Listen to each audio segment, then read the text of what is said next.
오케이.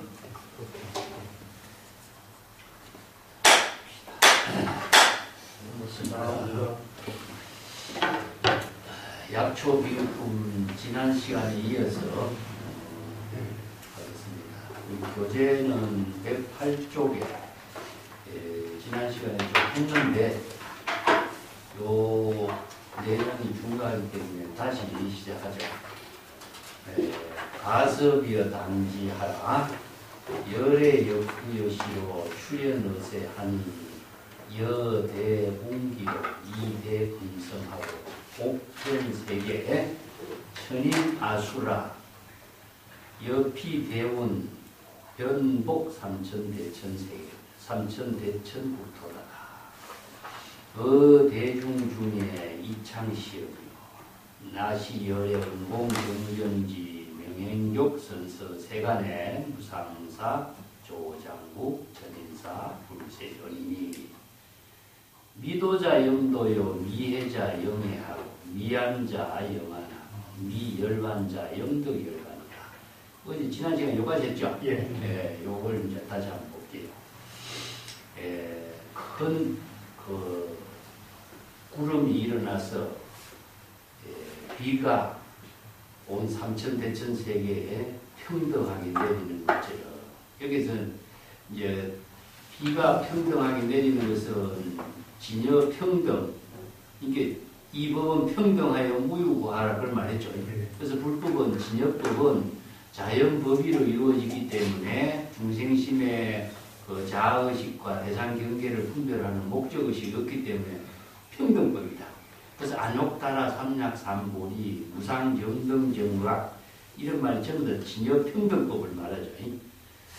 그래서 이루일미 하나의 비를 일이라고 하는 것은 불이라는 뜻이고 평등과 같은 의미로 뒤에 가면 일미란 말도 쓰는데 빼수일미와 같이 동일하고 동등하고 평등한 입장을 그렇게 표현하고 있습니다.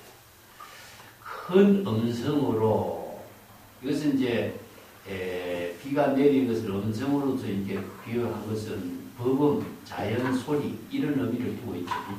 근데 삼천대천 세계 이것이 바로 일불이 출세해서 교화하는 세계를 삼천대천 세계라고 합니다. 이게 일불이 출세해서 삼천대천 세계 이치중생 여기 삼천대천을 국토라고 했지만 삼천대천 세계나 똑같은 입장으로 이해하시면 됩니다. 자, 그래서 이제 열애가 이 대중들 일체의 중생 이 대중이라는 것은 이제 중생 세간의 모든 대중들이니까 여기에 천인 아수라 이렇게 육도윤회하는 중생 가운데 천인 아수라에게 이렇게 대중을 여기다 설정을 했어요. 왜냐하면은 지옥, 아비, 축생, 사박도에는요 빛이 광명이 들어가지 않아. 이것은 이제 불법 난공의 세계라. 그렇기 때문에 설법을 듣고 발심 수행할 수 있는 중생 대중의 세계는 천인 아수라예요. 그래서 이제 천인 아수라 대중이 여기서 대중 중에 대중들에게 이런 뜻입니다. 이렇게 세존이 창시연이다. 이 창시연이라는 이렇게 이제 설법을 한다 이런 말입니다. 아실에 나는 열애여 나는 중생이 아니라 바로 진여 법신의 지혜를 부족한 열애로서 이런 의미죠. 여기서 아라고 하는 말이 자주 언급됐지만은 그것은 친아를 이야기합니다. 친아. 중생의 차별적인 자아의식이 아니라 진여의 참된 자아를 깨달아 체득해서 열애의 지혜를 부족했기 때문에 나는 열애로서 나는 열애가 되어서 이런 말 쓰죠. 응공정변기 이거 열애 10호라고 영공은 아라한이죠. 정변지 바른 일체의 모든 법을 영업하게 잘 아는 지혜 명행족 지혜와 모든 일체의 공덕행을 원만하게 부족했다. 양족점을 명행족이었어요. 양족점. 그래서 지혜와 자비가 원만하게 공덕행으로 부족된 경지를 명행족, 양족점. 선선은 열만의 경지를 이룬 행복한 열만의 덕을 체득한 자 이런 의미예요. 그래서 훌륭하게 열반의 경지를 이룬 경지, 이룬 자 세간에, 그러니까 세간법에 대해서 모든 것을 여실하게 잘 이해하는 안목을 갖추는 자. 무상사. 이게 여기서는 최고로 뛰어나는 게 아니라 무상정등 정각을 이룬 훌륭한, 열애, 스승, 이런 의미죠. 이 사라고 하는 것은 보살을 원래 사라고 그랬는데, 항상 구도자인과 동시에 바른 지혜를 이루는 공덕행을 실천하는 자이죠. 고조장구. 이것은 이제 말을 잘 다스린 것처럼 자기 자신의 중생의 번뇌 망념을 잘 조할 수 있고, 조복할 수 있고, 항복시킬 수 있는 그런 능력을 갖춘 장구다. 그래서 대장구죠.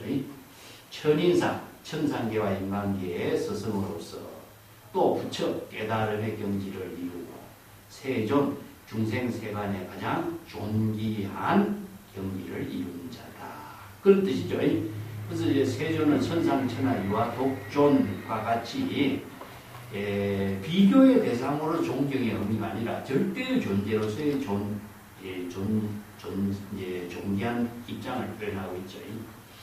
자, 여기에서 이제 미도자, 여기서 열애가 되었다라고 하는 것이 바로 이제 부처의 지혜를 구족했다, 아니 열애 10% 구족했다는 말이, 앞에 법화경 방편부에서 이야기했지만은 부처는 과연 어떤 존재냐, 불열애, 재불열애는 어떤 존재냐 하는 거죠. 자, 법을 발견했다. 이 법이라고 하는 게 어떤 법이죠? 진여법이죠. 진여법을 발견했다. 이체 중생이 본래 진여 본성이 부족된 사실을 재불만이 발견했죠.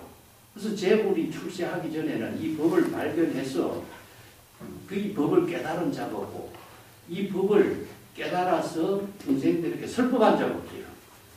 그래서 이제 제가 디지털이라고 하는 그 불법의 앙편 부분을 이야기하고, 세간의 많은 지식인들이 아날로그적으로 자신들의 입장에서 자기가 이해한 부분을 갖고 이야기하고 있는 성자들은 많지만은, 진여, 일체 중생이 북성을 구족하고 있다, 진상을 갖추고 있다, 진여의 지혜를 구족하고 있다라고 하는 진여법을 발견한 사람은 누구냐? 진여법을 깨달은 자가 부처요. 진여법과 같은 경지의 지혜로운 삶을 사는 자가 열애라는 거죠. 이 때문에 부처는 진여법을 발견한, 첫째는 발견자요. 두 번째는 진여법을 깨달은 자요. 그래서 이제 부처는 깨달은 자. 그래서 이 깨달음의 경지를 함께 지혜로운 삶을 사는 자다. 그리고 진여법을 설하는 자. 이 세 가지죠. 진여법을 발견하고 깨닫고 설하는 자.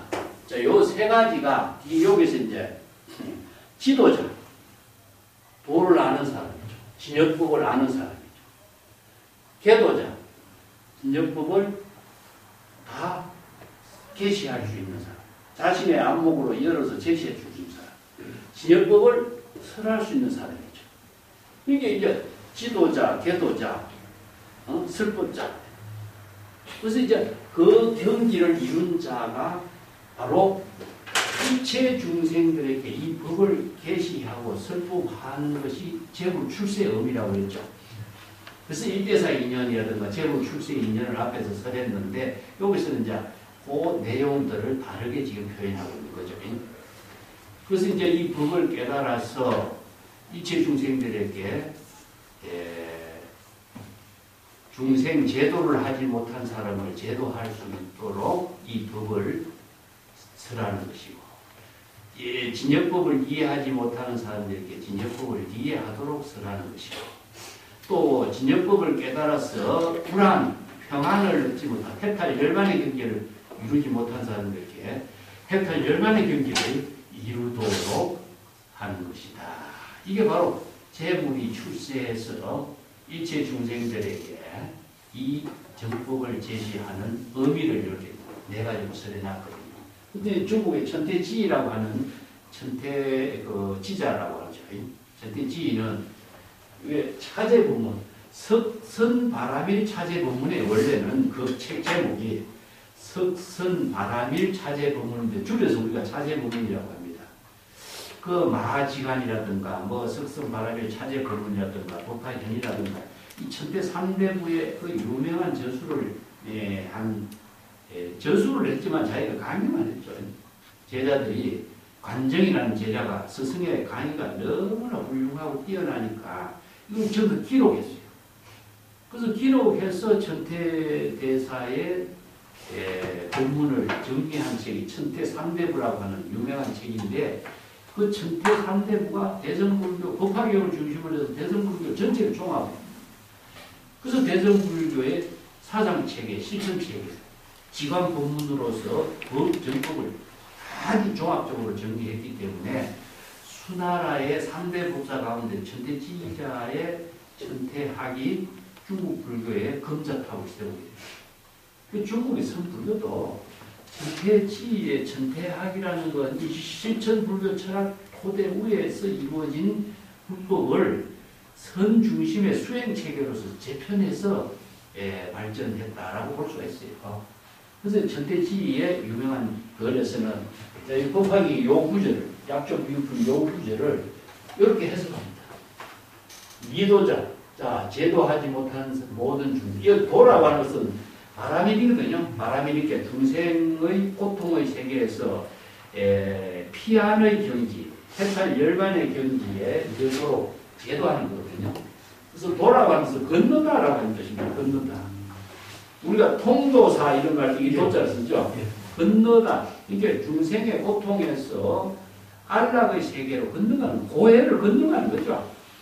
그래서 이제 중생심에서 이 불심을 깨달아 체득할 수 있도록 하는 것이 이제 중생을 제도한다 이런 거죠. 그래서 제도받지 못한 중생을 제도하도록 정법을 제시하고 있는데 이게 중생이 끝이 없지만은 서원코 제도한다. 이게 이제 사홍선이라고 하는 본문으로 새롭게 정리한 거죠. 그 다음에 불법을 이해하지 못한 사람들에게 불법을 바로 여법하고 여신하게 이해할 수 있도록 제시하고 있는데 이것은 뭐냐? 번뇌가 무수하게 많지만 서원코 다 끊어버리도록 이 번뇌가 무엇인가를 바르게 되겠죠. 근데 이제 금강경에서 여러 가지나 대성경전에서 중생이 왜 번뇌 망념으로 고통을 받고 있는가? 이 고통, 번뇌 망념이 어떻게 이루어지는가? 이게 번뇌 망념의 본질을 바르게 이해하지 않고서는 번뇌 망념을 끊을 수가 없죠. 그래서 번뇌 망념을 바로 아무리 많지만은 정법을 알모로 해서 번뇌 망념을 끊을 수 있도록 원력을 제시했다. 그리고 미안자, 이게 불안이죠, 불안. 중생은 불안이죠. 이게 미안자는 불안이기 때문에 요새 우리가 불법은 전부 다 신법이기 때문에 마음이 불안한 거죠. 근심, 걱정, 두려움, 초조, 공포 이런 것이 다 불안인데 이 불안이 중생의 자신의 모든 고통을 만드는 것이기 때문에 불안한 자를 편안하게 한다. 평안한 것이니까 바로 진여 본심의 지혜로운 삶을 이루도록 하는 거죠. 그래서 평안을 이루게 하는 힘은 무엇이냐? 법문을 잘 깨달아 체득해야 되는 거죠. 그래서 정법의 법문이 무진하게 많지만 바르게 알고 이 지가 무엇이냐 하면은 우리가 대상으로 아는 지혜가 아니라 이게 반야의 지입니다. 반야의 지혜를 부족했을 때에 이체의 모든 고통을 다 벗어날 수 있는 안목을 갖추게 되는 거죠. 그 다음에 열반의 경지를 이루지 못해 자에게는 열반의 경지를 체득하게 됩니다. 열반은 해탈 열반이니까 완전한 깨달음의 경지를 해탈 열반. 열반은 니르바나이기 때문에 삼계의 모든 불길이 끊어진 상태죠. 이 삼계의 고통의 불길이 소멸된 상태니까 진여 본심의 지혜를 부족하는 입장이 열반이죠. 그래서 열반을 신멸이라고 이렇게 이제 앞에서 우리 공부했습니다. 신멸. 이 신멸이라고 하는 것은 뭐냐? 일체 중생의 생멸심, 번뇌, 망념이 다 소멸된 것을 참 열반이 되는데 이 본래 열반이거든요. 본래 진여 본심은 열반의 경지이기 때문에 상자 정멸상 본래 열반의 경지를 부족하도록 하는 수행이 불법 수행이기 때문에 본래로 되돌아가는 것. 이것이 우리가 기명이라고 그러죠. 이것이 무상불도. 무상의 불도라고 하는 것이 어디에 있는 것이 아니라 본래는 대도한 거죠. 예, 그래서 무상은 안욕다나 삼약 삼보리. 불도, 부처의 지혜로운 삶을 이루게 하는 것. 이게 불도죠. 그래서 이제 맹세코 다 이룰 수 있도록. 이 서원이라고 하는 것, 이것은 본원을 말해요. 본원. 불교의 원력이라고 하는 건 이제 전부 다 서원인데, 이건 재불의 본원이라고 합니다. 재불의 본원. 왜 재불의 본원이냐면은 어떤 목적을 이루게 하는 것을 우리가 착각을 하고 있죠. 서원을 세우면은 뭐 어떤 일을 서원을 세워서 성취를 하고 목적을 이룬 것처럼 이렇게 많이 생각하는데, 불법 수행은 본래 부족된 열반의 경지를 실행하도록 하는 거거든요. 우리가 이것도 전부 다 정하잖아요. 서원은 본래가 전부 다 본래 있는 것은 아니다, 그죠? 중생도 본래 있는 것이 아니고 모든 것이 다 본래로 되돌아가는 것이 열반이고 평안의 세계이기 때문에 그 대상을 두고 이루는 것이 아니라 본래 부족된 진여의 지혜를 실행하도록 하는 것이 재불의 본래 원력입니다. 그래서 본원력이라고 해요. 그런 경지를 이룰 수 있도록 사홍서원으로 정리했는데, 천태지의 사홍서원이요, 중국 불교에서는 하나의 큰 재불의 본원력을 이루는 중심이 되고요. 모든 의식에서 천태지가 제시하고 있는 사홍서원이 기본이 되고 있습니다. 이만큼 천태지가 중국 불교에 끼친 영향이 기대하죠. 우리가 육조 단계에 사홍서원이 들어있어요. 그리고 모든 의식을 할 적에 사홍서원을 안 하는 의식이 없어요. 이게 바로 인도에서 전래된 불교, 경전에서 전하고 있는 이런 법문들을 중국인들이 바른 원력핵을 실천하게 하는 법문으로 새롭게 정리해서 새롭게 실천할 수 있는 방향을 제시해 준 거죠. 이 부분보다도 사홍서원을 갖고 이야기하면 뜻 다르죠. 그래서 이제 천태지의 뛰어난 안목이 중국 불교를 새롭게 창조합니다. 물론 경전의 법문을 중심으로 하는 것이지만은 이게 바로 인도 불교와 중국 불교의 다른 차이점입니다. 그런 점들을 우리가 같이 한번 이해를 하고 넘어갈 필요가 있습니다. 자, 그 밑에 나오는데 금세 후세 여실치지하고 아시일체지자요 일체견자요 지도자요 해도자요 설도자요. 자, 여기에 여실지지의 아시일체지자 일체견자 지도자 개도자 설도자 이게 쓰면 5가지가 나오죠. 5가지 지자가 나오죠. 그죠? 여기서 금세 후세라고 하는 것은요, 바로 우리가 금세 후세라고 하는 말, 다른 말 한다면은 지금과 다음 생각, 지금의 생각과 다음 생각이죠. 그래서 불교에서는 과거심, 현재심, 미래심 이렇게도 표현하고 있고, 금념, 후념, 이렇게도 표현하고 있어요. 이 때문에 그래서 금세 후세라고 하는 것을 불교에서 시제로 이야기한다면요, 지금과 후세, 그러니까 중생이 지금 번뇌 망념을 일으키면 어떻게 됩니까? 다음에 후세는 업을 갖고 이루어진 세계죠. 이러한 중생의 세계를 절실하게 아는 것이죠. 왜냐? 세간법을 알기 때문에.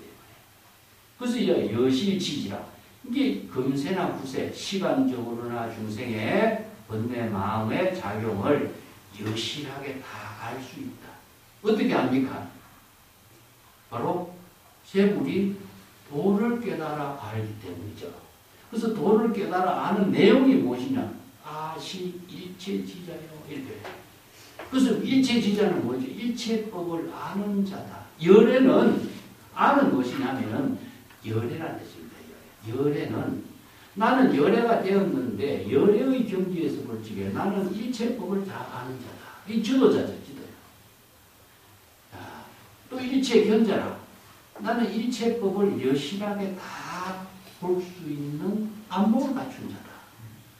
건강기에서 뭘 하죠? 실지, 실견. 열애는 실지, 실견. 그 말과 똑같습니다. 그 앞에서 법학기에서 불지견이라고 그랬죠. 그죠? 그 구조를 하고 같이 연결해서 이해를 합시다. 이걸 잘못 이해하면은 나는 일체 것을 다 알고 일체를 다 볼 줄 알고 전지전능하는 것처럼 오해할 수가 있죠. 그죠? 법학기에서는 불지견이라고 했는데 건강기에서는 열의 실지 실견.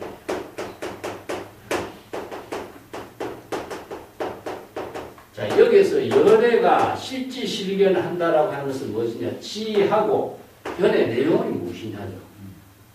네? 뭘 알고 뭘 볼 수 있다는 거야. 이 지는 반야의 지거든요. 그래서 이제 불교의 그 모든 그 지혜를 지견이라고 이렇게 표현해요. 지견. 지는 정법을 알고 일체법을 아는 거예요. 자, 일체법의 내용을 우리가 중심으로 정리한다면 어떤 법이죠? 세관법, 네? 출세관법이죠. 그래서 우리가 세간에서 지혜가 있는 사람들은 세간의 모든 여러 가지 사물을 잘 판단해서 알 수 있어. 그렇지만은 출세관법은 알 수 없죠. 출세관법을 아는 사람은 부처가 진여의 법을 깨달아 체득한 사람만이, 진여법을 깨달아 체득한 사람만이 출세관법을 알 수 있죠. 그래서 이제 세간에 아무리 지혜가 있는 사람이라도 세간의 여러 가지 대상 경계의 사물을 관찰하는 힘, 뭐 가치, 도덕적인 가치의 모든 철학 체계를 제시할 수 있는 힘은 있지만 출세간의 진여법을 제시할 수 있는 안목은 없잖아요. 그렇기 때문에 여기서 열애가 일체법을 깨달아 안다. 일체법을 알고 여실하게 알고 여실하게 볼 수 있다라고 하는 것은 일체법, 세관법, 중생으로서 중생의 모든 문제점, 중생의 모든 고통, 일체유익법은 영홍한프형이다. 화나와 같다. 육권 육식의 대상 경계는 실체가 없다. 이 중생이 모든 허망하고 실체가 없는데 실체가 있는 것처럼 착각하고 있다는 사실이 있죠. 이 경전에서 세간법의 중생의 모든 문제점을 설하고 있는 것이 뭐냐? 열애가 일체법을 알기 때문에 세간법의 문제점을 설하는 겁니다. 그러면 세간법의 문제점을 벗어나서 출세간의 지혜를 열반 해탈의 깨달음을 이룰 수 있도록 방향을 제시해놨죠. 이게 방병부문으로 설하는 거죠. 그래서 이제 중생의 신병을 진단할 수 있는 것, 해탈 열반의 깨달음을 체득할 수 있는 법, 이 법문을 열애는 다 알 수 있는 거죠. 그런데 중생이 불지견을 부정했다. 부처는 세간법, 출세간법, 중생의 병을 진단하고 중생의 병을 치료할 수 있는 거죠. 이게 바로 지견, 중생의 모든 법을 정법으로 바르게 판단할 수 없는지 중생의 병을 여실하게 볼 수 있는 능력의 힘. 이게 뭐냐? 지혜의 힘이죠. 이 힘을 부족한 사람이 누구냐? 이것이다. 그러면 세간에 어떤 사람도 이런 능력을 갖춘 사람이 있느냐? 없죠. 그래서 이게 진여법을 깨달아 체득한 사람만이 가능하죠. 그래서 이제 세간의 법도 출세간의 법을 통해서 세간의 법을 판단할 수 있고 세간의 법을 벗어나서 출세간의 지혜를 이룰 수 있게 하는 방편법문, 비유법문을 설할 수 있는 거죠.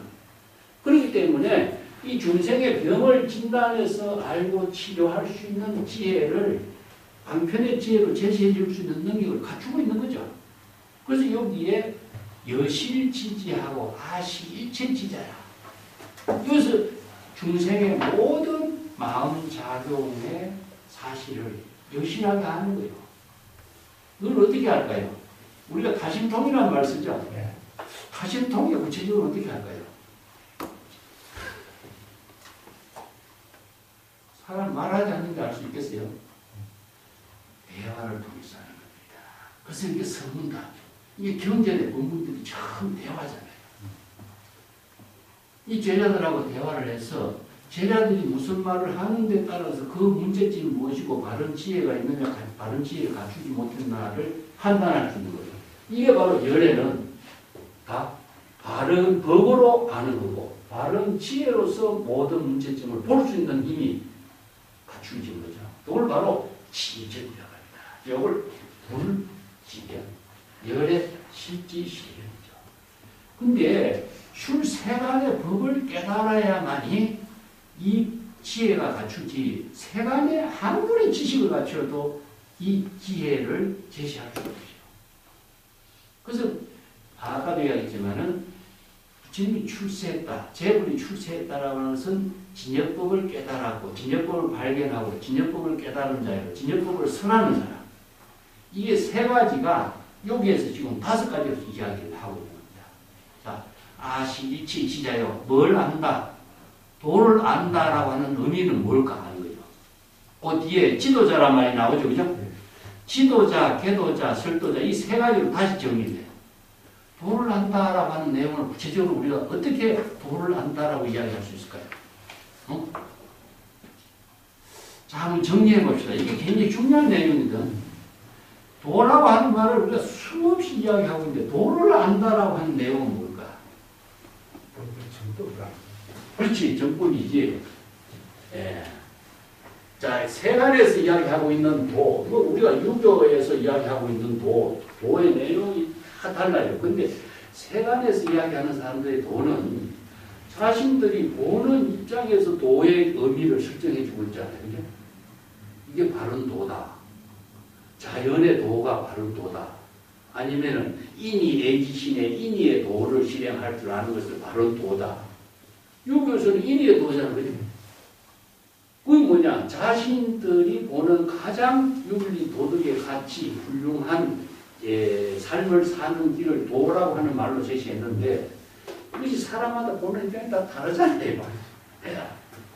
자, 지도자의 입장으로 봅시다. 지도를 알면은 나머지 계도하고 설도라고 하는 내용은 저절로 알게 돼 있어요. 지도의 내용이 뭘까?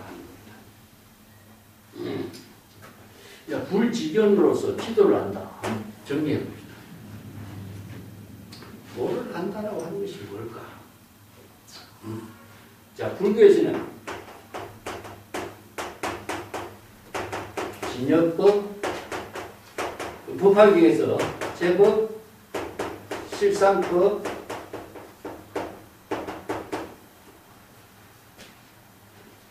이걸 다른 말로 한다면은 진여의 지혜를 이루는 것을 우리가 도라고 이야기하죠. 근데 이 도를 법이라고 표현해요. 법이냐는 거죠. 그래서 이 중국 사람들은 도라고 일반적으로 표현하는 입장하고 불교에서는 법이라고 하는 말을 표현하는 이유가, 이건 아날로그적인 표현이고 이거는 디지털적인 표현이라. 그래서 법은 무엇입니까? 수학의 논리를 갖고 있는 거죠. 그래서 이제 여기에 제법, 실상법이나 진여법은 다른 말을 한다면은 진여자연이죠. 진여자연이 지혜로 작용하는 그 법을, 진여의 지혜가, 진여자연이 지혜로 작용하는 법의 논리를 설명한 거죠. 자, 불교에서는 우리 기실론 공부할 적에 진여법의 논리를 뭐라고 설명했습니까? 예?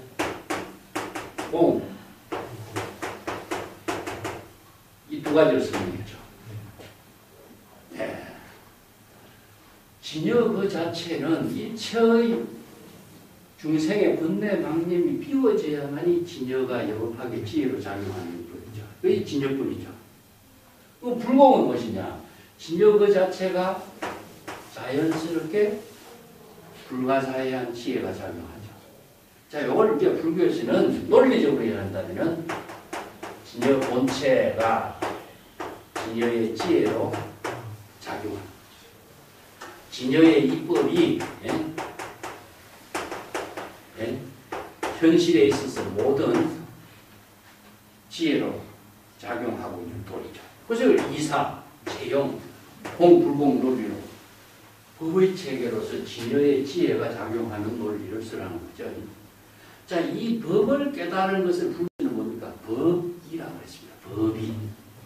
자, 요 지도를 제법실상의 법의를 깨닫는다. 진여법이 지혜로 작용하는 뜻을 깨달았기 때문에 불교에서는 지도자, 도를 안다. 왜냐하면 도는 무엇이냐? 여법학의 지혜로 작용하는 것을 아는 거죠. 법은 뭡니까? 진여법이 여법학의 지혜로 작용하는 것을 깨달아서 알기 때문에 이걸 지도자라고 해요. 자, 열애자는 제법여의요. 금강경에 이 말 썼죠? 자, 이 구절을 한번 다시 봅시다. 열애자, 즉 제법여의요.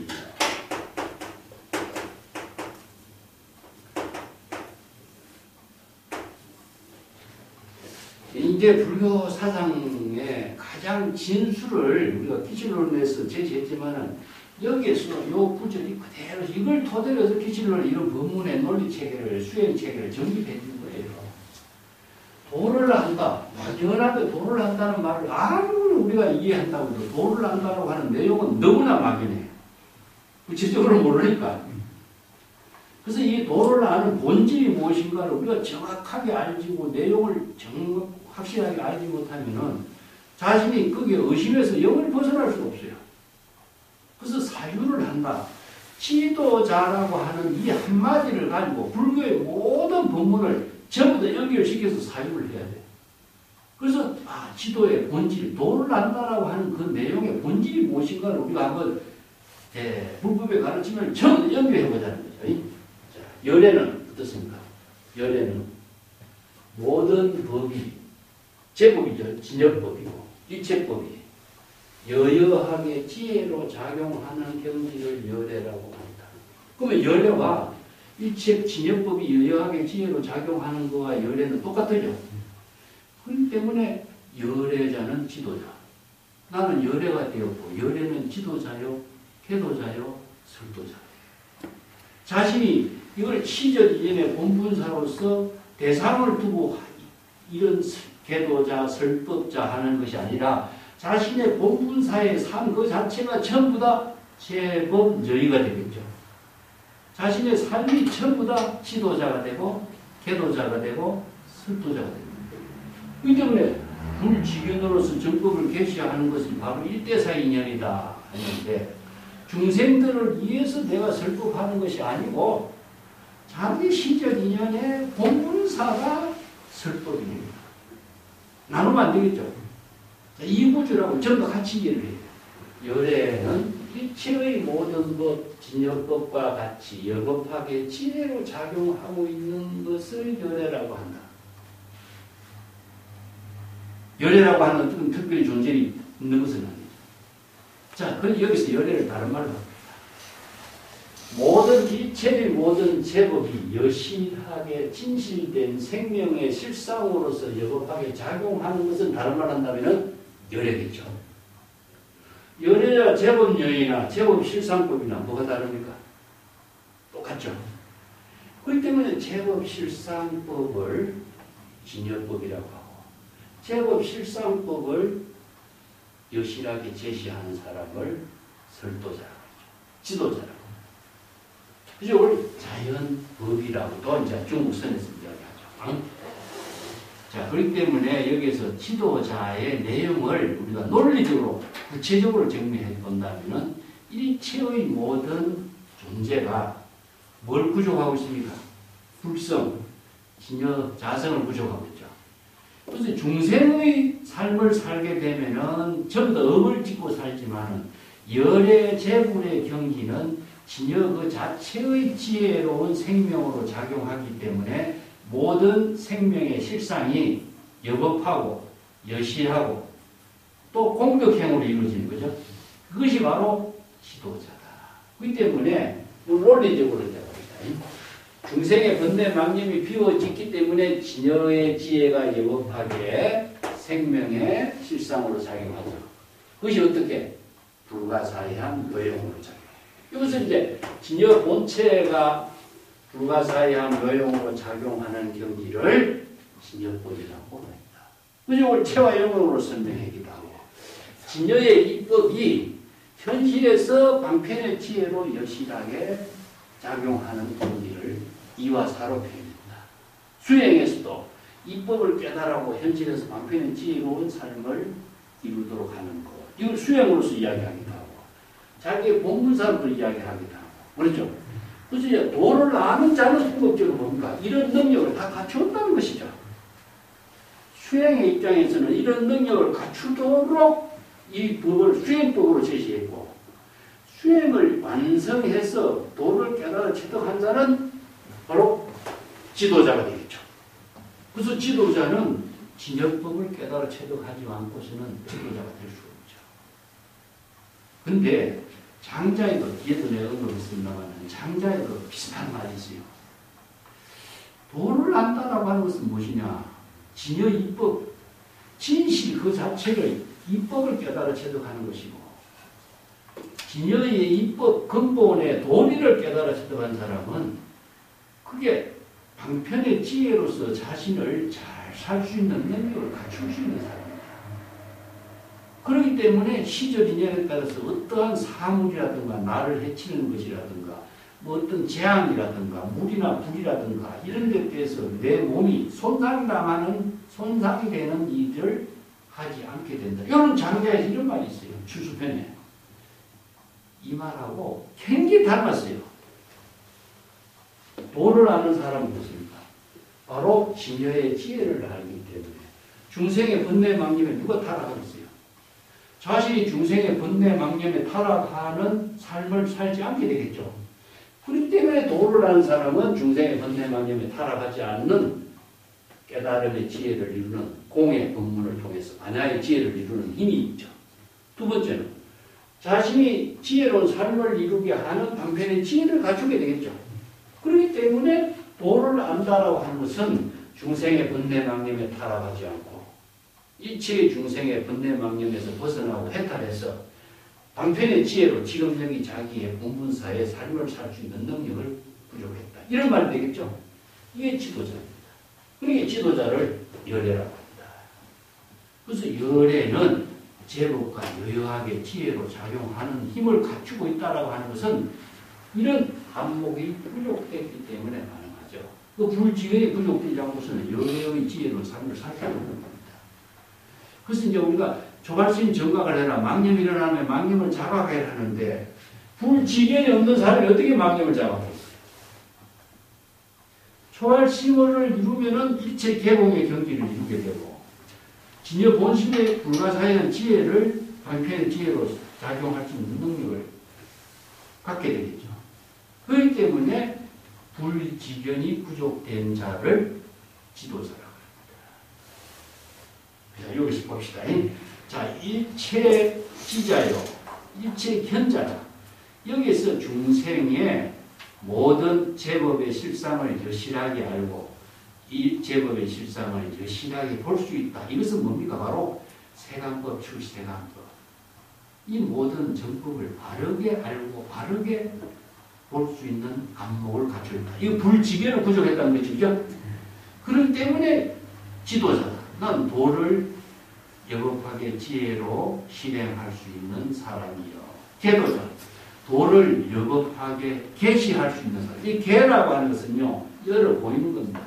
자기 혼자만이 그런 삶을 사는 것이 아니라 자신의 모든 삶이 도의 삶으로서 다 열어 보여주고 있는 거죠.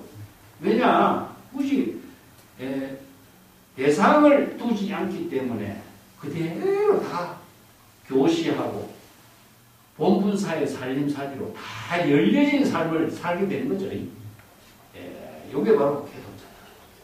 이게 계시오일도 마찬가지입니다. 여법하게 다 드러내 보이는 그런 사람이에요. 설도자. 지혜로운 삶을 살 수 있도록 여법하게 설법할 수 있는 자이다. 이 5가지인데 5가지가. 이게 불지견을 부족한 열애의 삶을 이렇게 표현한 거죠. 이 부분이 너무나 중요하기 때문에 앞에서 불지견으로 계시 오입해서 일체 중생이 바로 불지견을 부족할 수 있도록 설법하는 것을 설했지만은 여기서는 열애가 부족한 능력을 이렇게 5가지로 합니다.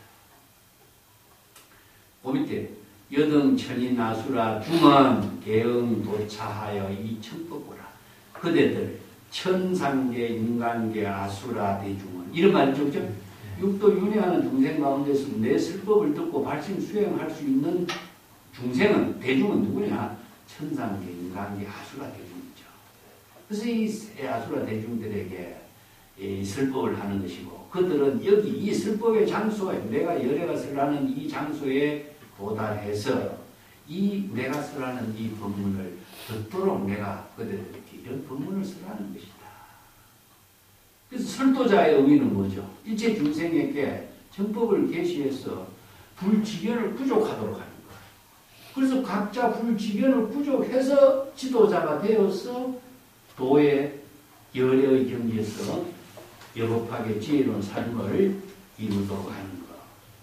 자, 이게 누가 해줘서 하는 것이 아니라 각자 그런 경지를 이루도록 하는 것이 이게 지도자, 계도자, 설도자 이런 의미로 이렇게 해석해놨습니다. 뭐 계도, 지도, 설도, 문도 여러 가지 도에 대한 이야기를 많이 하는데 이 도라고 하는 말을 참 어렵습니다. 이게 이걸 난 발만하면서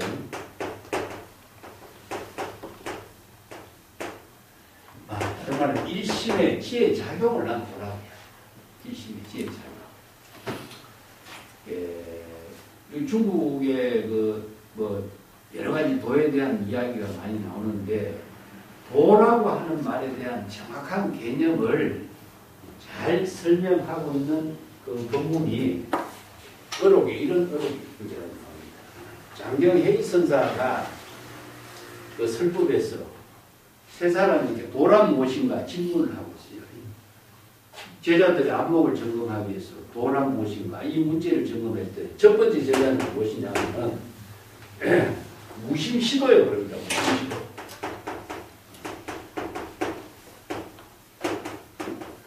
무심의 경지가 도입니다. 이렇게 대답해요. 두 번째 제자는 무엇이냐? 총목시도예요. 눈에 비치는 모든 것이 도 아닌 것이 어디 있습니까? 이것이 도입니다. 이렇게 했죠. 세 번째 제자는 작약이에요.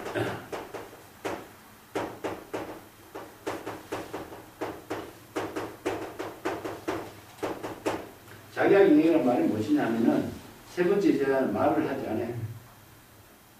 손바닥을 딱딱 치면서 그러고 나서 깡충깡충 이게 뭐냐면은 까치가 이렇게 발짝발짝 뛰어가는 것을 작약이라고 해요. 깡충깡충 뛰면서 문 밖으로 나가. 이거 뭡니까? 바로 행동을 하는 거죠. 두 사람은 뭡니까? 말로서 도의 세계를 이야기하죠. 이걸 우리가 유마경에 유명한 유마가 32명의 보살들하고 불이법문에 대해서 이야기를 하고 있죠. 근데 32명의 보살은 불이법문에 대해서 설명을 하죠. 그죠? 공의 불문, 불공의 논리로서 설명을 해서 공의 반야의 지혜로 이루는 경지가 바로 불이법문이다. 이렇게 설명을 하는데 유마는 어떻습니까? 침묵했죠. 말을 하지 않죠. 이 불이법문의 경지를 말로 하면은 언어라고 하는 대상 경계로서 제시하는 것밖에 안 되겠죠. 그래서 언설상, 명자상, 신년상이 초월되어야만이 진여일심이 지혜가 불의로 작용되는데 언어로 이야기한다면 언어라고 하는 대상 경계를 통해서 이해할 수밖에 없잖아요. 이 사람 마찬가지입니다. 언어라고 하는 대상 경계로 도를 설명을 할 수는 있지만 도 그 자체의 작용은 될 수 없는 거죠. 객관적으로 도를 설명하고 이해시키는 데는 가능한데 자신이 도 그 자체의 작용, 묘용은 아니죠. 그러니까 이게 깡충깡충 뛰어나가는 것은 뭡니까? 바로 작용, 즉 성이다. 이게 이제 중국의 그 선사상에서 가장 최상의 조사선의 사상의 진술을 쓰라고 있는 부분인데 진여 자성이 불성이 작용하는 것이 도다 이렇게 표현하거든요. 이게 바로 이제 논리적으로 설명하면은 불성하고 작용하고 두 개가 되겠죠. 불성이 작용하는 것이 바로 체와 용이 하나가 된 것이 도다. 이런 의미가 돼요. 그런데 논리적으로는 굉장히 합당한데 실제 도의 작용은 논리가 초월돼요. 논리가 초월되는 작용은 뭡니까? 행동밖에 없죠. 이 때문에 행동하는 작용 그 가운데에 불성의 묘용이 하나가 된다. 이런 뜻입니다. 그러면 작용이 먼저입니까? 본성이 뭡니까? 작용이 기본이다. 이걸 작용하는 행동 속에 본성의 묘용이 하나가 되도록 하는 것이지, 논리적으로는 불성이 작용되도록 한다면 불성과 작용의 관계가 논리로서는 성립되는데 묘용으로서는 한계가 드러나요. 이게 바로 중국의 남종선하고 조사선의 차이다. 남종선에서는 논리적으로는 아주 합당한 설법을 했지만은 조사선에서는 논리의 초월의 행동, 작용 그 자체로서 도의 묘용을 살려버렸어. 그래서 작용적성이다. 행동하는 그 가치가 깡충깡충 뛰어가는 그 가운데에 불성의 전체가 작용되는 것이지 불성이 작용하는 건 아니잖아. 잘 생각해 보세요. 작용하는 가운데 불성의 묘용이 이루어지는 거죠. 그죠? 불성이 작용한다라고 하는 것은 논리적으로는 합당한데 그것은 아니가 아니라 논리적인 사고의 틀에서 아니가 많이 벗어나지 못하는 한계가 있는 겁니다. 자, 이게 바로 도라고 하는 것은 말로 이야기하는 거와 행동으로 하는 거와. 그래서 내용이 뭡니까? 도는 일심이 지혜로 작용하는 세계를 도라고 한다. 이렇게 정확하게 조사선에서 이 논리를 완전히 파괴해서 제시하고 있는 도의 실상을 쓰는 부분입니다. 그 중국의 조사선의 어록을 읽어야 이 도라고 하는 말의 본질을 우리가 바르게 우리가 이해할 수가 있어요. 아무리 논리적으로 이해하더라도 도의 논리적으로 이해하는 것이지 도의 실상의 세계가 묘용으로 작용하는 건 아니야. 그렇잖아요. 무심이 도다, 평상심이 도다. 너무나 잘 알고 있죠. 그렇다고 해서 도의 실상이 작용되는 건 아니잖아요. 언어가 지식으로 남의 말로서 들어서 알고 있는 한계를 벗어나지 못하잖아요. 그리고 남에게 설법할 수 있는 것도 자기의 언어로서 설하는 한계를 벗어날 수 없는 거죠. 구체적으로는 언어를 초월했어요. 자기의 행동하는 묘용의 작용 속에서 도의 묘용을 그대로 온몸 전체로 다시 해요. 이걸 뭐냐면 통신입니다. 통신 시도. 이 온몸의 지혜 작용이 바로 도다입니다. 여기에서는 뭐가 논리가 들어가요? 언어가 대개입할 리가 없죠. 혼신, 통신, 전신, 온몸 그 자체가 바로 지혜로 작용하는 것이 바로 도의 묘용이다. 이렇게. 도는 언어가 아니고 문자가 아니라 묘용의 작용 속에서 도의 생명의 지혜가 작용하는 것이다. 이 때문에 다른 말로 하면 이 진여일심의 지혜 작용을 도라고 한다. 이것 말고서는 우리가 도의 정확한 개념을 제시할 수가 없습니다. 그래서 이제 육조 해능 같은 사람도 도는 마음으로 지혜가 작용하는 것을 도라고 한다. 이렇게 딱 설명했죠. 조사선의 선생들만이 이 세계를 정확하게 제시할 수 있습니다. 자, 설도자는 뭡니까? 설법하는 거죠. 그죠? 근데 자기 생각으로 설법하는 게 아니죠. 어떻게 설법한다고 그랬죠? 무법 가설이죠. 무의법으로 차별하는 설법이죠. 그래서 자의식 다 비어요. 그래서 세존이 49년 동안 설법했지만 한 글자도 설하지 않았다 하는 것은 자의식, 자기 생각, 자기의 의견을 남에게 누구에게 설한 것이 아니에요. 본분사다. 본분사. 시절이전에 본분사로서 열애는 제법녀의 지혜로 작용하는 그 본분사로서 설법했을 뿐이다. 이거죠. 그래서 이 점이 바로 설도자다. 그래서 도를 설한 자다, 뭐 설법자다 이렇게 해서 어느 문자를 중생들에게 설법해서 구제하기 위해서 설법해서 이렇게 이야기해서는 설도자의 의미를 우리는 잘못 이해합니다. 그대들은 천인아수라의 대중들은 여기에 이르러서 여기에서 열애가 설법하는 이곳에 반드시 이르러서 이러한 법문을 듣도록 설하는 것이다. 이때 무수하게 많은 천만억 종류의 여러 중생들, 이게 일체 중생을 여기서 무수 천만억 중생이라고 해요. 무수하게 많은 천만억 종류의 중생들이 부처님이 계시는 곳에 이르러서, 부처님의 설법하는 곳에 이르러서 청법했다. 부처님의 설하는 법문을 청법하게 되었다. 열애 우시에 관시 중생하고 재건 이둔하고 정진 혜태하고 수기 소각 이설 이이슬 구하고 종경무량의 계경 환희 쾌덕설리. 열애는 그때 중생들을 모두 모인 그 자리에 보고 이러한 중생들을 어떤 것을 관찰했느냐. 중생들의 모든 근기와 이둔은 무엇이냐. 영리하고 무둔하는 거죠.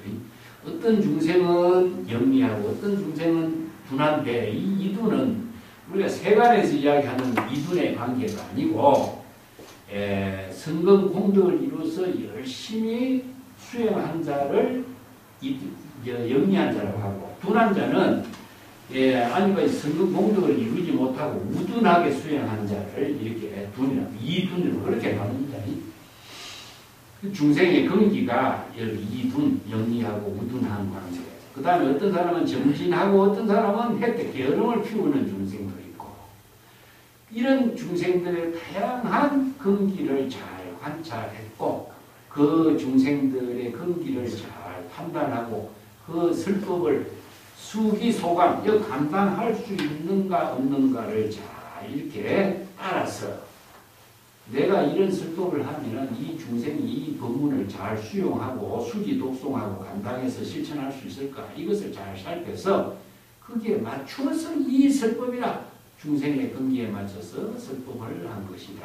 이 맞춤 설법입니다. 사실은 이게 수의 설법이라고 해요. 그래서 이제 모든 중생들이 무량에 모두가 이 법문을 듣고 환희, 힘을 일으키고 쾌덕설리, 성근 공덕의 이익을 통쾌하게 성근 공덕의 이익을 깨달아 체득할 수 있도록 했다. 그래서 성근 공덕의 이익이라는 것은 해탈 이익입니다. 설리라고 이야기하는데 여기에서 이익이라고 하는 말은 세간의 이익이 아니라 해탈의 이익입니다. 성근 공덕을 이루고 해탈의 이익을 통쾌하게 체득할 수 있도록 설법을 하겠다. 그런 의미로 본자습니다. 이 모든 중생들이 이 세존이 설법한 이 법문을 듣고서 현세에서는 안원하고 후세에서 선처에 태어나도록 하고, 이 선처에 태어난다는 것은 왕생을 말합니다. 이 말이 참 재미난 말인데, 현세라고 하는 것은 지금이죠. 그죠? 현세는 지금입니다. 후세는 언제입니까? 자, 이걸 금생, 후생 이렇게 됩니다. 금년, 후년 이렇게 됩니다. 자, 불교의 시제를 이야기할 적에 시제는 바로 우리가 시간을 이야기하는데 과거, 현재, 미래라고 하는 시간이죠. 그죠? 일념이라고 하는 시제를 중심으로 이루어져요. 일념은 찰나죠. 저 현세의 일념하고 일념이 지나면 바로 후세가 되겠죠. 그래서 일념 찰나에 발심 수행하고 일념 찰나에 뭡니까? 정토왕생이 되겠죠. 자, 이게 현세는 뭡니까? 초발심을 이루고 후념이 뭡니까? 정가게 이걸 이렇게 표현해요. 그래서 이제 원력 발심 수행함과 동시에 정토에 왕생하는 거죠. 임명여의시에 바로 적덕왕생. 요게 이제 정토사상에서는 바로 발심 수행하고 영불 수행하는 것에 의해서 바로 정토왕생이 되는 거죠. 요걸 이제 현세에서는 천법하고 발심 수행하고 안은 하죠. 안은이라고 하는 것은요, 발심 수행함으로 해서 일체의 평안을 얻게 되는 것을 말하고, 후생선처, 후생에서는 성근공덕처에 왕생을 하는 겁니다. 이 때문에 이걸 다른 말로 한다면 초발심으로 정각을 이루고, 영불수행으로 정토왕생을 이루는 겁니다. 그 일념의 원력과 발심 수행에 의해서 공덕행을 이루게 되는 것.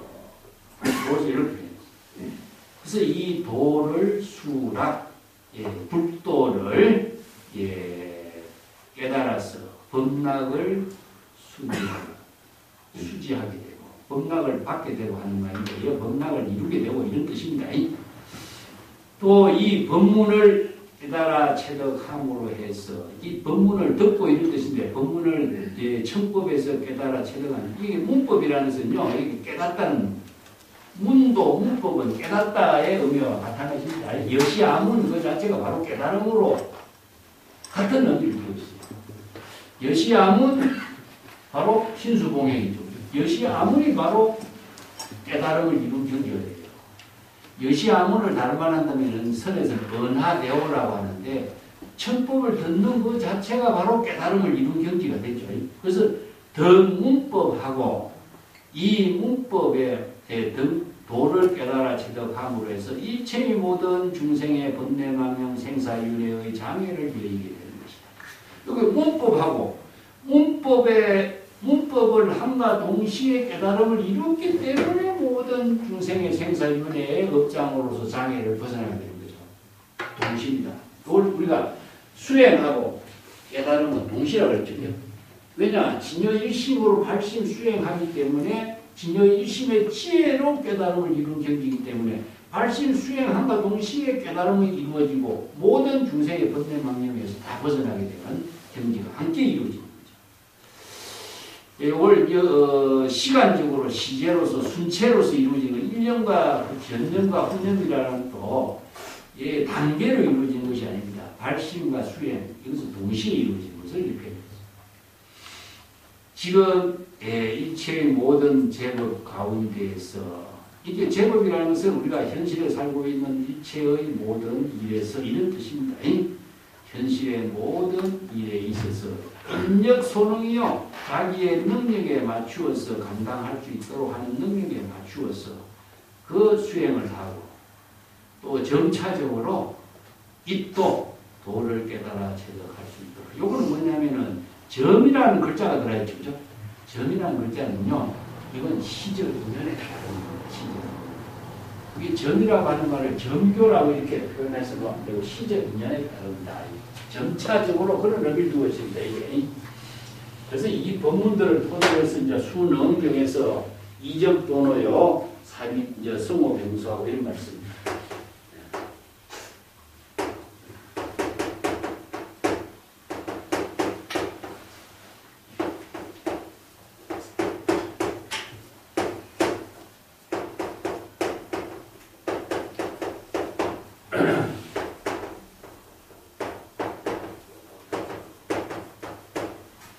합이 동제하고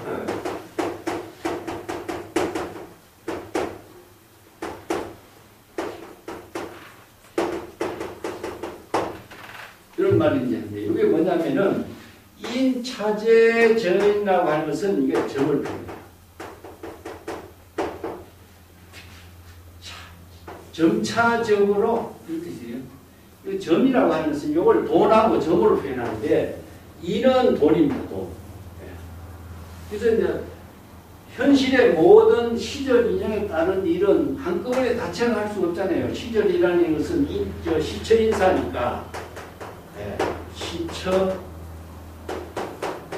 인사로 이루어진 사실 내가의 일이 함께 이루어지는 것이 이제 사거든요. 자, 지금 여기 자기의 일이죠. 이건 시절 인연에 따라서 이루어지는 일을 어떻게 내가 다 없앨 수가 있어요. 한꺼번에. 이것은 이는 무엇이냐? 진여의 입법을 깨달아 체득하는 것은 뭐냐? 일체유심조죠.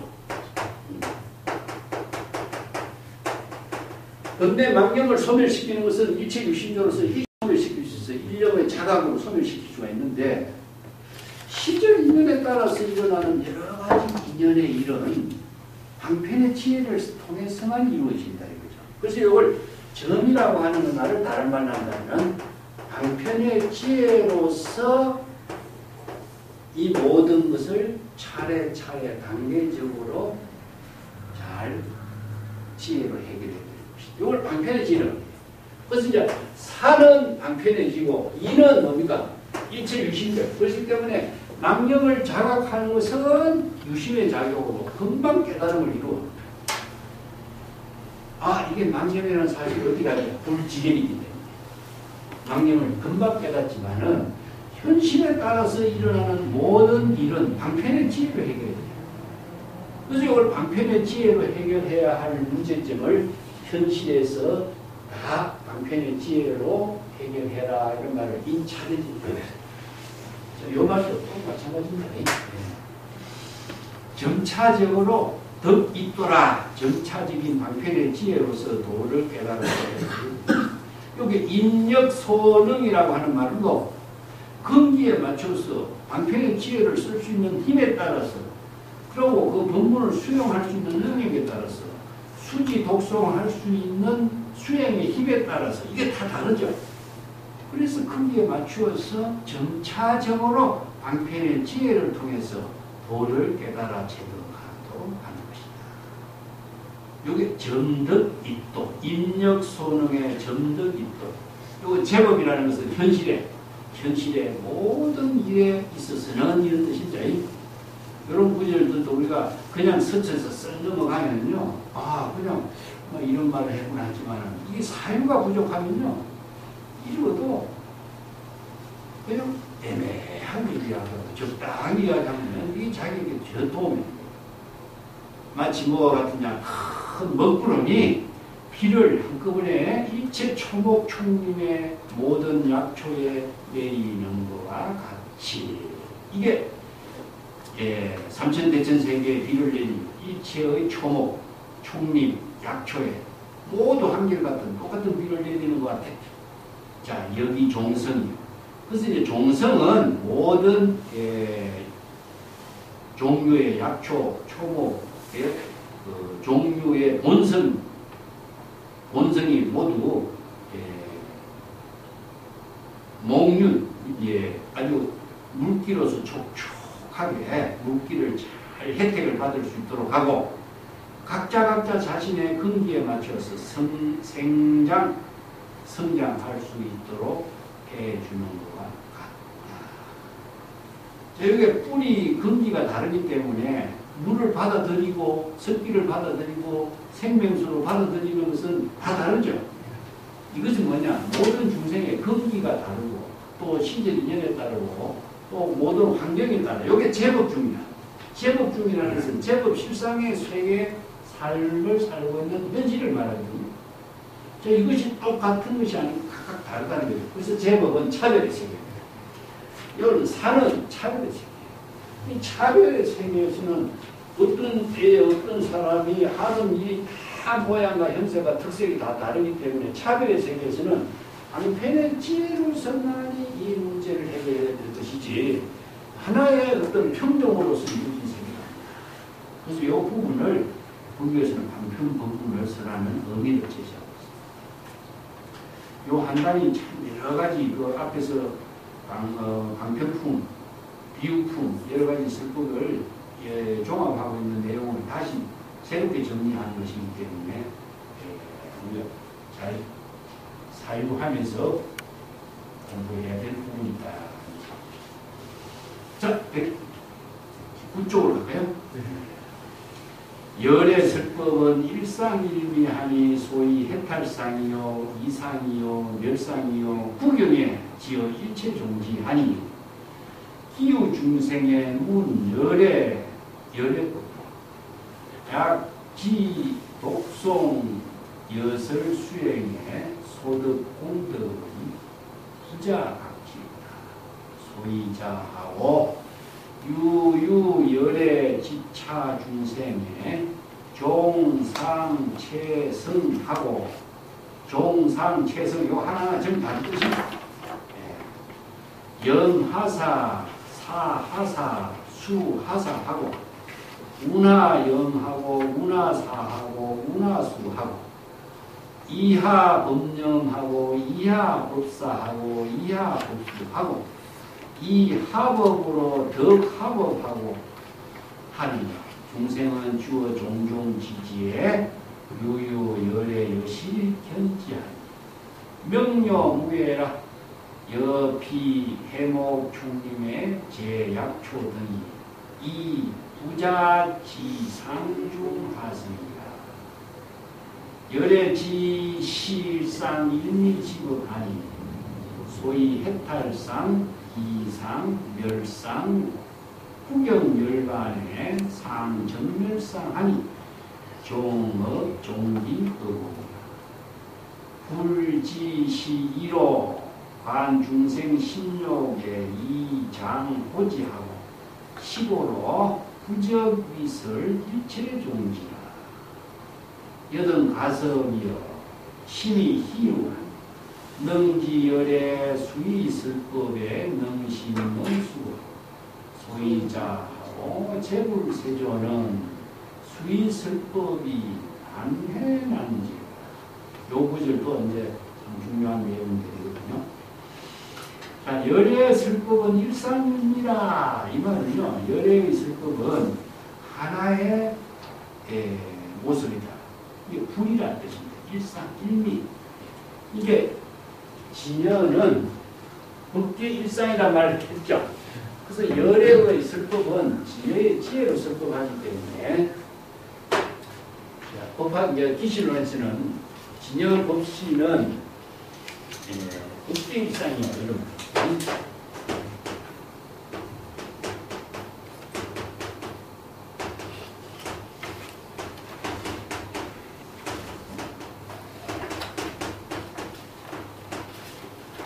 법계라고 하는 것은 시간, 공간을 말해주죠. 예. 우주 법계, 근데 불교에서는 이제 진여 법계를 말해요. 그 때문에 일상은 다른 말로 한다면 불이 하나의 모습이죠. 이게 불의의 실상을 부족하고 있다. 그러니까 열의 법시는 진여법이기 때문에 불의 법문을 설하고 있다. 이 똑같은 겁니다. 이걸 이제 다른 말로 일미라고도 표현이죠. 일미. 일미는 해수입니다.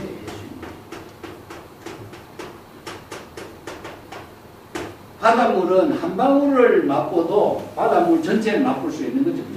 왜냐하면 짠맛, 단한 맛이고. 이게 열의 설법은 항상 똑같다. 다른 말로 한다면 평등.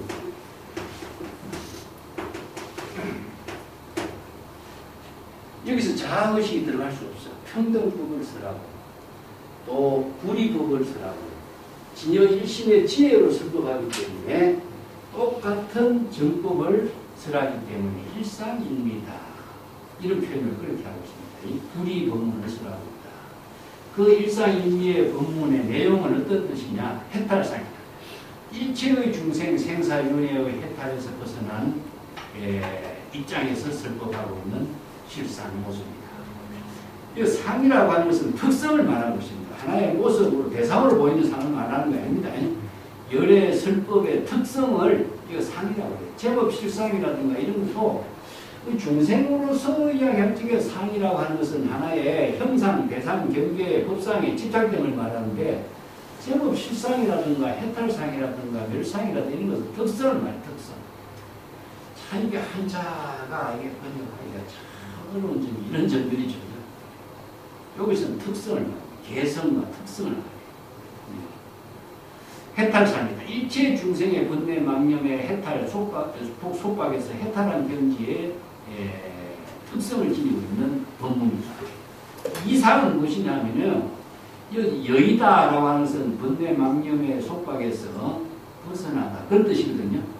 이 때문에 자아의식과 대상 경계의 모든 속박에서 벗어난 경지이다. 이걸 사비라고 해요. 사비.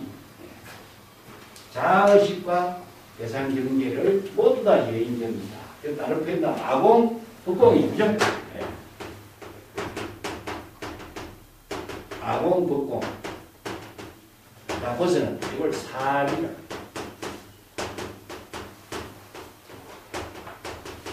이 이라고 하는 것은 이념의 세계를 말합니다. 번뇌망념에서 자의식에 따른 생각, 대상 경계에 따른 생각을 다 벗어났다. 이런 말이거든요. 예, 요걸 이제 다르게 이야기한다면은, 예, 자의식을 비우고 대상 경계도 비웠다. 이런 뜻이에요. 그래서 중국 선생들은 이걸 다르게 어떻게 표현하냐면은, 무심, 무사 이렇게 표현해요.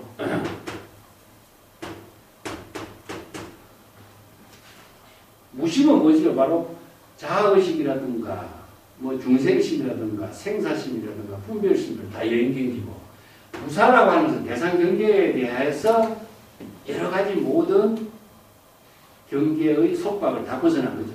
목적의식이 또 없고 해탈을 이루려고 하는 생각도 없고, 이게 대상 경계에 대한 모든 의식과 자의식을 다 벗어난 세계. 그렇기 때문에 진여 본심의 지혜로 자기 본분사를 살 수 있는 경지다. 그래서 무심시도 이런 표현을 씁니다.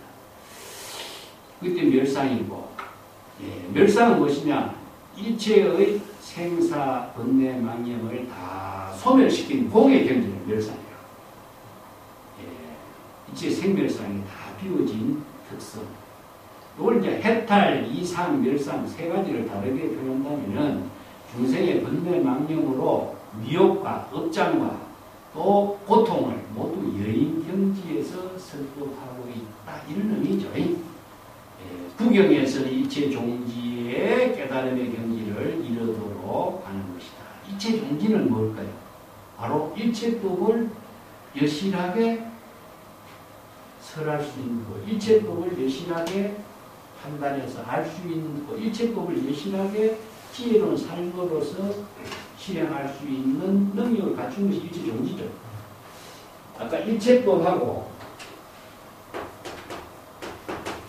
일체 종지는 같게 봅니다.